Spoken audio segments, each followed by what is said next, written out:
My son chained himself to a post and called me selfish.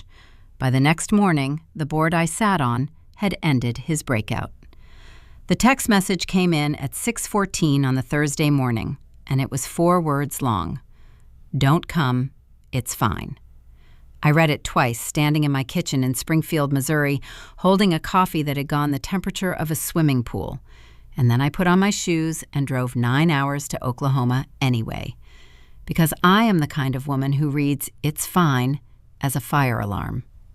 I should tell you up front that I was right. It was not fine. But I am getting ahead of the morning I actually want to describe, which is the one 8 months later in a beige courthouse annex outside Tulsa, where I sat in the 3rd row of a custody hearing wearing a navy blazer I bought specifically because it made me look like a woman who signs things. My son Blake sat 2 rows ahead of me, 40 minutes early, radiating the calm of a man who has never once in his 31 years believed a room could turn on him. He had a leather folio and a haircut that cost more than my first car payment, and he was chatting up the bailiff about the Thunder's playoff odds. He did not know I was on the state licensing board that had, the previous afternoon, voted to suspend the contractor's permit his entire livelihood depended on. He would find out the next morning. That was the arrangement. But that morning in the annex, watching him charm a bailiff named Deshawn into laughing at a joke about point guards, all I could think about was the sound a chain makes when it drags across concrete. Because that was the sound I had driven 9 hours to hear. Let me go back to the day the alarm went off, because you can't understand the courthouse without the garage.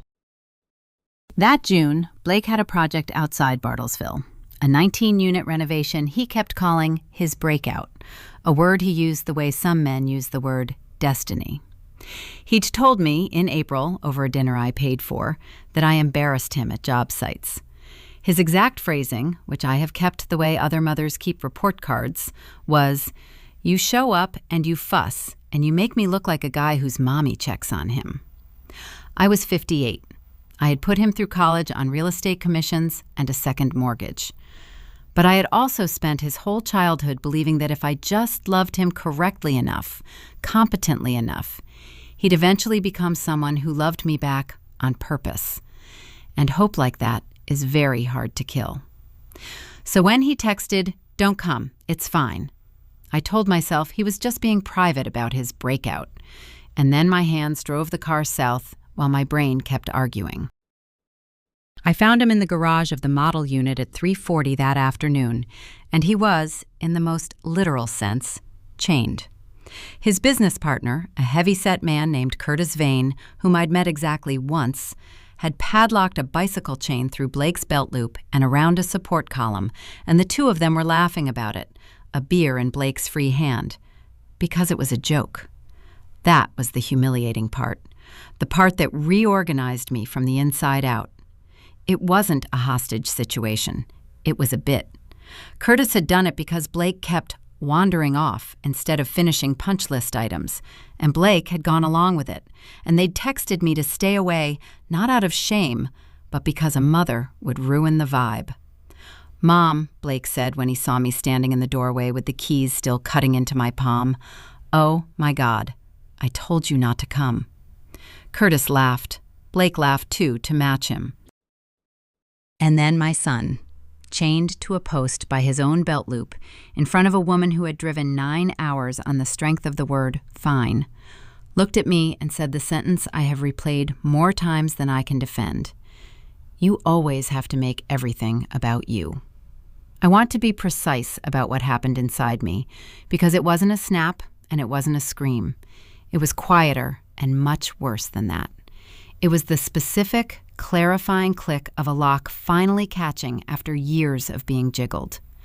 I had spent 3 decades believing the problem was that I hadn't found the right key.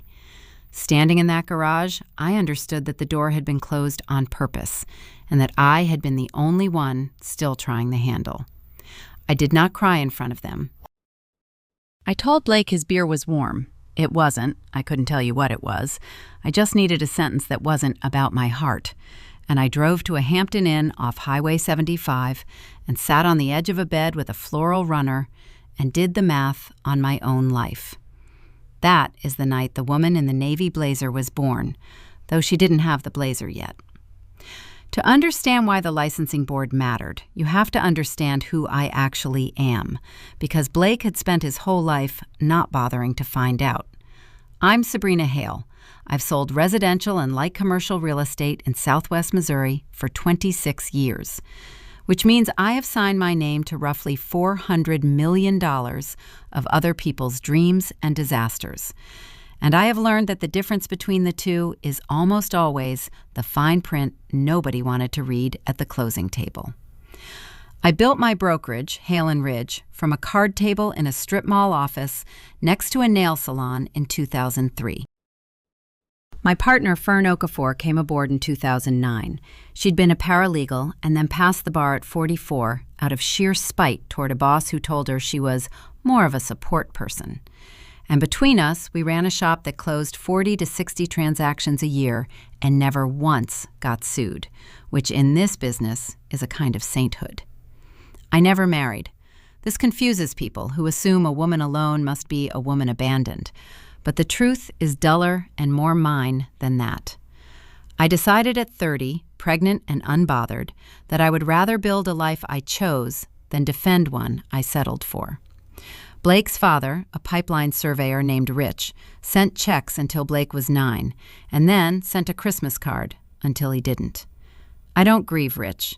I grieve something harder to name, the version of the future I'd assembled in my head, where the boy I'd raised alone would grow up and look at everything I'd done and simply say, thank you, and mean it, once, without a request attached.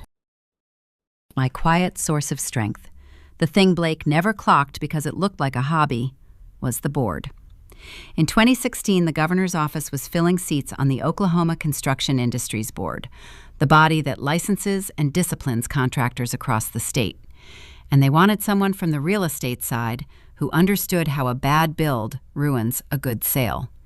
I'd testified twice in Jefferson City on disclosure law. A colleague put my name in. I'd been serving quietly ever since, driving down for quarterly hearings, reading complaint files at my kitchen table over a bowl of the terrible sugar-free butterscotch candies I keep in a cut glass dish because my father kept them, and voting on suspensions and revocations for men who cut corners on other people's houses. I never told Blake. Not because it was a secret weapon. For years it wasn't a weapon at all. But because he never asked me a single question about my life that didn't end in a number he wanted transferred. Here's the thing about my world that has nothing to do with revenge, so you know I'm a real person and not a genre. I collect vintage listing photographs, the ones from the 1970s where every kitchen is harvest gold and every agent is smiling like they've never been so sure of anything. I have a wall of them in my hallway. I also, embarrassingly, keep a running spreadsheet ranking every gas station biscuit within 40 miles of my office, and the Casey's on Kearney Street has held the #1 slot since a Tuesday in 2019. These are the things that were true about me while my son was deciding I was an inconvenience. The erosion, because it was erosion, not a single wound, happened over years, and I can lay out the load-bearing failures if you'll let me. The first was the wedding in 2019. Blake married a woman named Marlene Doss, an interior stager with a marketing degree and a way of looking at a room like she was already listing what was wrong with it. Marlene decided early that I was a problem to be managed, and Blake, who had spent his whole life needing to be liked more than he needed to be honest, managed me at her direction. I paid for the rehearsal dinner, $11,000 at a venue in Branson with a view of the lake, and was seated at table 9 next to Marlene's uncle, who sold agricultural insurance and cried about a dog for most of the salad course. My name was misspelled on the place card, Hale, like weather. I laughed it off. I was always laughing things off. It was my whole cardio routine. The second was the loan. In 2021, Blake and Curtis needed capital to start the company that would eventually produce the Bartlesville Breakout. And Blake came to me with a term sheet he did not understand and a smile I understood completely. I lent them $60,000, which was not nothing. Against a promissory note Fern insisted on drafting, even though Blake rolled his eyes and said, "Mom, it's family. We don't need lawyers." We needed lawyers. We always need lawyers. That's the one lesson 26 years of closings will beat into you. I made the loan, and I made the note. And I told myself the note was just paperwork, and the loan was love. Only one of those turned out to be true, and it wasn't the one I'd bet on. The third erosion was the grandchild I wasn't allowed to be a grandmother to. Blake and Marlene had a daughter in 2022, a girl they named Ellery, and I met her 4 times in 3 years, always briefly, always with the sense that I was being permitted rather than welcomed. Marlene sent a photo card every Christmas addressed to Sabrina, with no grandma anywhere on it, which is a small thing, and small things stacked high enough will bury you. I bought a car seat for my own back seat and used it exactly once, on a supervised afternoon at a Chick-fil-A play area in Joplin, where I watched my granddaughter go down a plastic slide 11 times and my son check his phone the whole while. The fourth erosion was the quietest, and the one that finally set the rest on fire. That spring, before the garage, I overheard Blake on a phone call he thought I couldn't hear from the next room at a family cookout. He was talking to Curtis about me. He called me the ATM with a guilt complex, and then he laughed. And Curtis must have said something because Blake said, "No, she'll cover it. She always covers it. That's her whole thing." He wasn't angry when he said it. That's what I keep coming back to. He wasn't even unkind exactly in his own mind. He was just describing a machine he'd learned to operate. So when the garage happened 2 months later, it didn't create the woman in the blazer. It just finished her. Back in that Tulsa annex, on the morning I actually want you in the room for, the space filled up the way these rooms do. Slow, then all at once.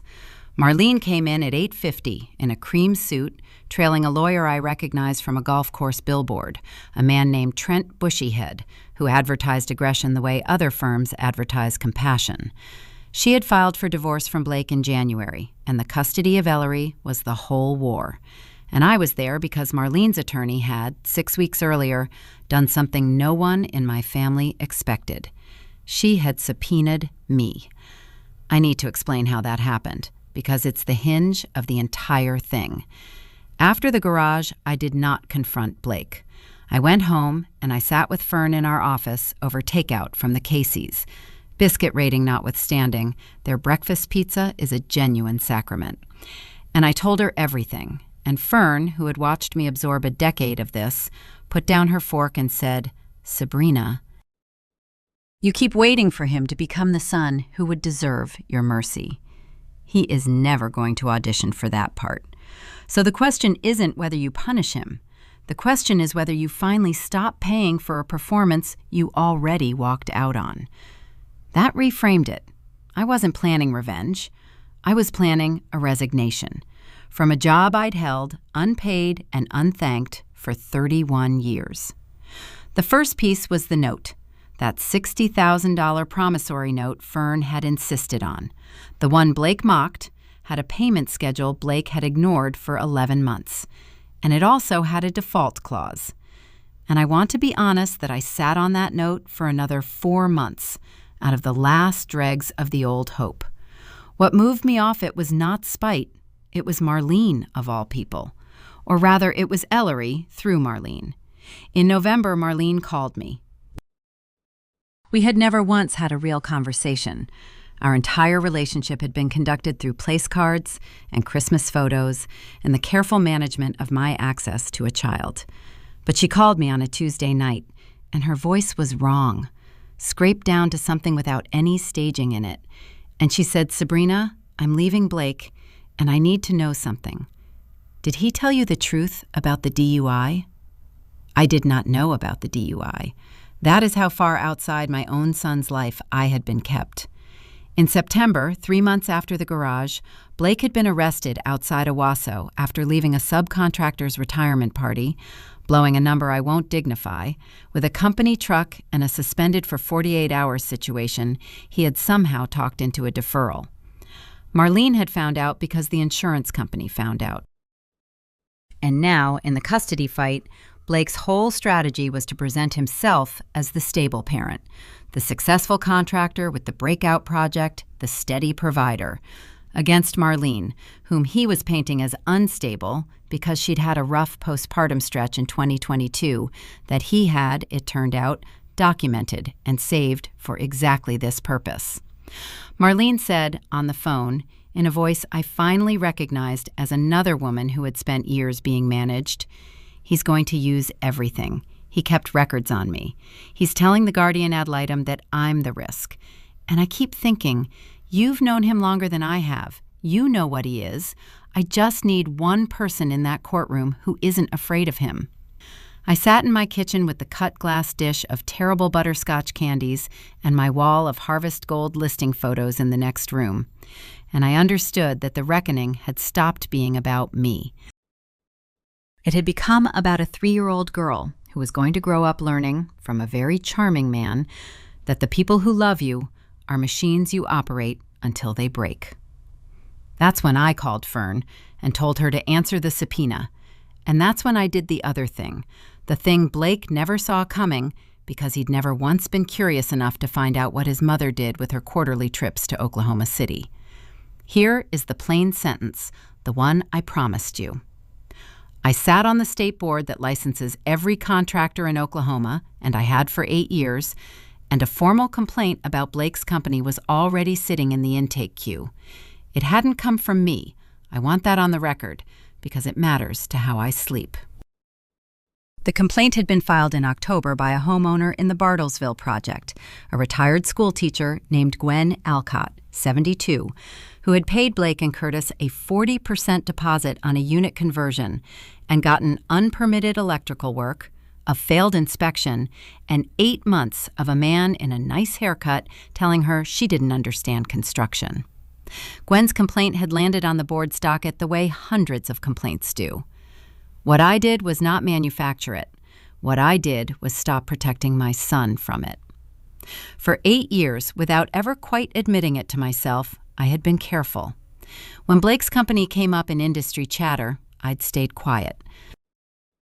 When I saw the intake queue that quarter and recognized the respondent's name, Vane and Hale Construction, because of course he'd used my name, my clean 26-year name, on the LLC without asking, the way you'd borrow a car, I could have recused myself and let it drift, and part of me wanted to, because a mother's instinct to shield doesn't switch off just because it should. Instead, I called the board's counsel, disclosed the relationship in writing, formally recused myself from the vote so no one could ever say I'd tipped the scales, and then I did the hardest and most surgical thing. I did nothing to slow it down. I let the process I'd spent 8 years serving simply do its job, on time, without a mother's thumb on it, for the first time in Blake's life. The board reviewed Gwen Alcott's complaint, plus 2 others that surfaced once investigators started pulling permits, plus the little matter of a company truck and a September night outside Owasso that spoke to fitness. The hearing was set, and through a scheduling coincidence that I will admit felt like the universe finally reading the room, the board's disciplinary vote was calendared for the same week as the custody hearing outside Tulsa. I told Fern, and Fern, who is not sentimental, who once described herself as allergic to closure, got very quiet and then said, "You understand that if the board suspends that license, his contract on the Bartlesville project terminates. Mid-build. The financing covenant requires an active GC license. He loses the breakout." She wasn't warning me off it. She was making sure I knew the size of what I was declining to prevent. I knew. That was the whole point. For 31 years, I had prevented every consequence that ever came for my son. I had covered, smoothed, paid, apologized, driven 9 hours. The single most radical thing I could do was to stand still and let the world tell him the truth I'd spent a lifetime muffling. So there I was, in the third row, in the navy blazer, on the morning of the custody hearing. The 2 days I'd been living in for months finally arrived on the same clock. The board's vote had happened the previous afternoon in Oklahoma City, a closed session I'd recused from and did not attend, learning the result by a 2-line email from board counsel at 4:52 p.m. Matter 24-0417, Vane and Hale Construction, license suspended pending revocation hearing, effective immediately. I read it in a hotel parking lot, and I did not feel triumphant, and I did not feel the tables turning, whatever that's supposed to feel like. I felt the specific hollowness of setting down something you've carried so long your arms had forgotten they were tired. Then I drove to Tulsa for the custody hearing, where my role was small and enormous at once. I was a character witness, subpoenaed by Marlene's side, and the only thing I had to do was answer questions honestly under oath. The courtroom in the annex was smaller than television promises. Judge Renata Solano presided, a woman in her 60s with reading glasses on a beaded chain, and the demeanor of someone who had heard every version of every lie a parent can tell about another parent. Blake sat at the petitioner's table beside his lawyer, a smooth operator named Wade Kessinger, who kept touching Blake's shoulder in a way meant to broadcast confidence. Marlene sat across the aisle with Trent Bushyhead. Ellery was not there. She was with the sitter, mercifully spared the theater. And the conscience witness in the room, the person who'd quietly taken my side long before I knew I'd need one, sat directly behind me. Fern, who had driven down not as my attorney, she wasn't licensed in Oklahoma, but as the one human being who could put a hand on my shoulder blade at the right second and remind me I was still a person. Blake turned around once before it started and saw me. He smiled. It was a real smile, the charming one, the one that had gotten him out of speeding tickets and into loans and past his own conscience for 31 years. And he mouthed, "Thanks for coming, Mom," as if I were there for him. He genuinely believed I might be. That was the thing I had to sit with, that even now he read my presence as loyalty, because in his ledger, my presence had always meant loyalty. He had never once considered that I might show up as anything but his. The hearing ran 2 hours. Wade Kessinger built Blake beautifully. The successful contractor, the 19-unit breakout, the stable home, the mother, Marlene, who'd had documented episodes. He was good. He put up photos of Ellery's bedroom that Blake had staged, ironically, with Marlene's own staging skills. And then Bushyhead got up for cross and for Marlene's case, and he called me. I want to describe walking to that stand, because it's the closest I've come to understanding what people mean when they talk about the cost of a thing. Blake watched me walk past his table, and I watched his face do a small calculation. He still thought I was his. He thought his mother, the ATM with the guilt complex, was about to get up there and, out of that bottomless covering instinct, say something that helped him. Right up until Bushyhead asked his second question, Blake's expression was open and warm and expectant, aimed at me like a man waiting for a delivery he'd already paid for. Bushyhead's first question was my name and occupation. I gave them. His second question was whether I served in any official capacity relevant to the construction industry, and I said, I have served for 8 years on the Oklahoma Construction Industries Board, which licenses and disciplines the state's contractors. I have replayed the next 4 seconds many times. Blake did not go pale. He wasn't the type, and the prompt of his whole life was to keep the mask on. What happened was subtler and, to me, more damning. His face didn't fall. It locked.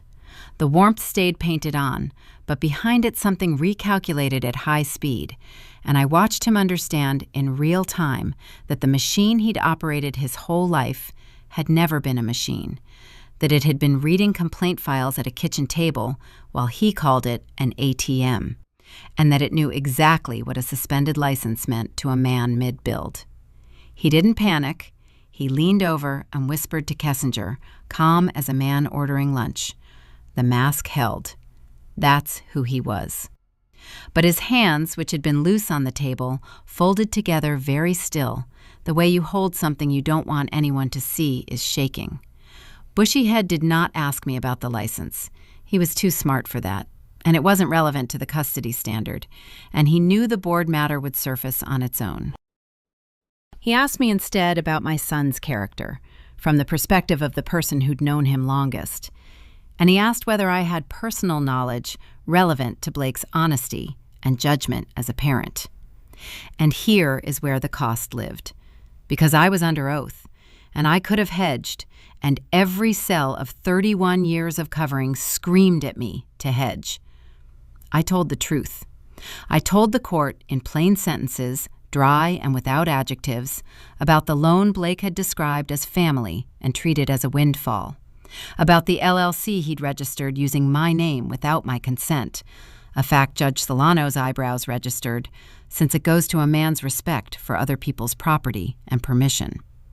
I did not editorialize. I did not perform grief. I said what happened.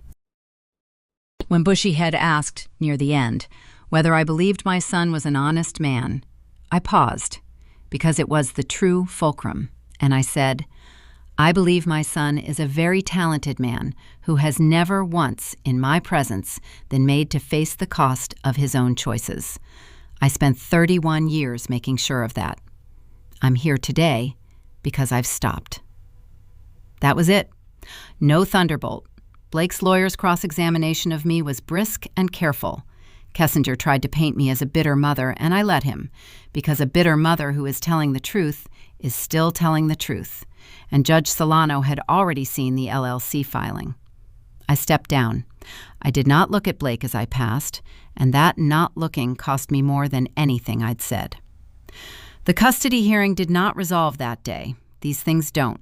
Judge Solano took it under advisement and ordered an expanded guardian ad litem review, which, given what had just entered the record, was a quiet catastrophe for Blake's case.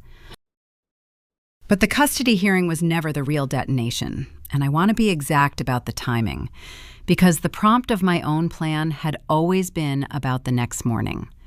Blake did not learn about the license suspension in that courtroom. He learned it the next morning. He'd been so focused on the custody war that the board's email, sent to Vane and Hale Construction's registered agent, which was Curtis, hadn't reached him until Curtis called him at 7 a.m. Friday, screaming, because their construction lender had already flagged the covenant breach and frozen the draw on the Bartlesville project. The breakout, the 19 units, the destiny, all of it hinged on an active general contractor license that no longer existed. I know the timeline because Blake called me at 7:40 that Friday morning, and for the first time in years, my son called me not to ask for something, but to understand something. "Mom," he said, and his voice was still controlled, still smooth, the mask still on even here, which is the thing that tells you everything about him. "Did you know about this? The board thing? Did you know?"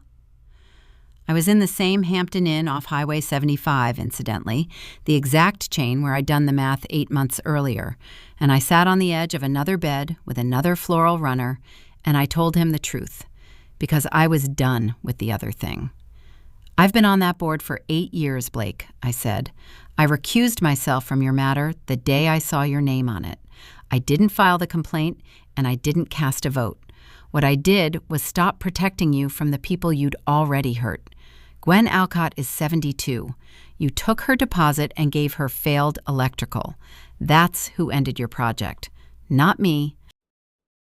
I just finally got out of the way." There was a silence on the line, and in it I heard, very faintly, the sound of a man realizing that the safety net he'd stress-tested his entire life had not broken. It had simply, deliberately, been folded up and put away. He didn't beg. He didn't rage. He said in that same even voice, "So this is how you wanted it to go." Not a question, an accusation dressed as calm, the mask staying on right to the end, exactly as he'd worn it in the garage, at the wedding, on the phone about the ATM. "No," I said, "this is how it always would have gone, the first time I let it. I just kept paying to postpone it. And then I hung up, which is a thing I had never done to my son in 31 years. And I sat in the quiet, and I did not feel like I'd won. Winning is the wrong frame. I keep telling people that, and they keep not believing me. It felt like setting down a piano I'd been carrying up a staircase that never had a top. Here is the aftermath, since you'll want to know how the pieces landed. The custody review concluded in the spring. Marlene got primary physical custody of Ellery, with Blake on a supervised, then structured schedule. The LLC fraud and the DUI he'd buried and the pattern of dishonesty that my testimony had cracked open all did their work. Marlene and I are not friends exactly. We are two women who survived the same charming weather and now text each other photographs of a 3-year-old going down slides.